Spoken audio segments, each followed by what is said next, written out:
fun and it results in winning. And I could go for an Uncrustable right now, actually. Hello, guys. Welcome back to the channel. So today we have to talk about Caitlin Clark because I noticed something very interesting during that conversation on Post Moves with Aaliyah Boston and Candace Parker. And I'm telling you right now, I think Caitlin Clark knows exactly what she's doing. There were subtle hints throughout that discussion that made it sound like she is not fully locked in long-term with the Indiana Fever. And honestly, I don't blame her one bit. The amount of drama, criticism, and chaos surrounding this organization over the last year has been absolutely ridiculous. At some point, enough is enough. When Aaliyah Boston talked about opting into her extension and securing that extra money after making an all-WNBA team, it felt like Caitlin Clark intentionally stayed very careful with her own wording. She didn't sound fully committed to staying in Indiana forever. That stood out to me immediately.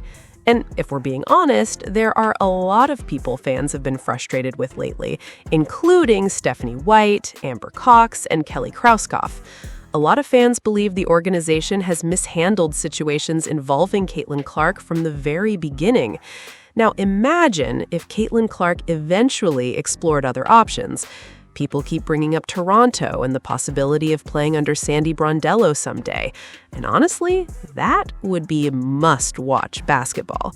At the end of the day, this entire conversation felt like Caitlin Clark quietly reminding the Indiana Fever that nothing is guaranteed. She has the star power, she has the fans, and she has options. And maybe that was the real message hidden inside this interview. So if you were to go out to dinner and the check comes and it's laid in the middle of the table. Oh, I'll put my card down. Split. She loves you. She absolutely loves you because oh, that's so nice. That's crazy because she's epic. She has to. Whatever.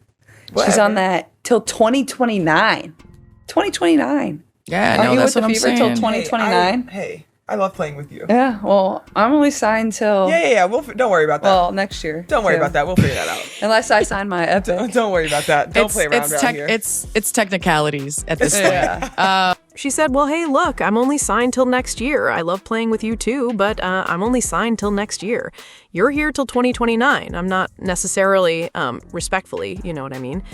Listen, I think Caitlin Clark should hold off on re-signing with the Indiana Fever. If she's going to re-sign, you hold off till the very last minute. You hold their damn feet to the fire until they do right by you. Hold their damn feet to the fire and you make them do right by you. That's what I think. She said, look, Caitlin Clark is leaving the window open. She didn't say, well, I'm signing my extension next year. She said, unless I sign it. She did not say, I am signing it. I don't think she should commit to signing it yet. Don't commit to them until they commit to you. Until they lean into you, you don't lean back into them. I think that was a pretty big deal right there. Caitlin Clark saying, hey, look, I'm only signed till next year. Yeah, you're here till 2029 unless I sign my deal. But she didn't say, well, I'm signing mine next year. She didn't say she's signing it. So at the end of the day, I think Caitlin Clark needs to continue to leave the door open on potentially not re-signing with the Indiana Fever. They can use a core tag on her for 2 years and give her, obviously, whatever she wants, and they keep her for 2 years.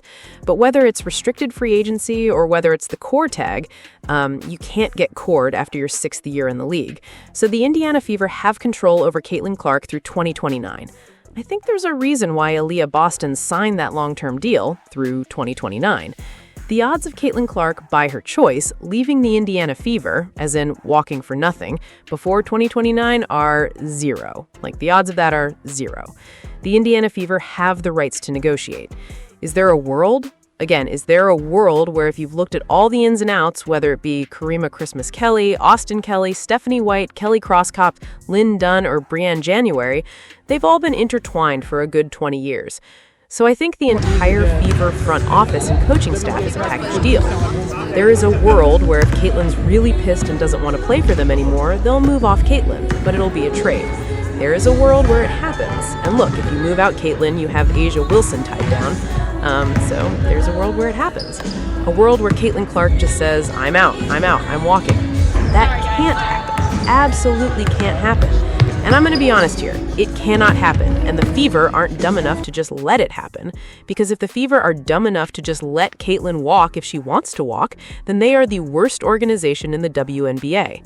And the problem is, if you guys don't know, back in the day, if a player requested a trade, it was automatic. You basically traded them to where they wanted to go, and whatever you got back, you got back.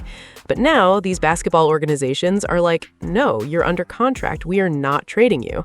And that's basically what it's going to come down to. A lot of people are like, okay, Caitlin Clark's not going to sign her rookie extension deal.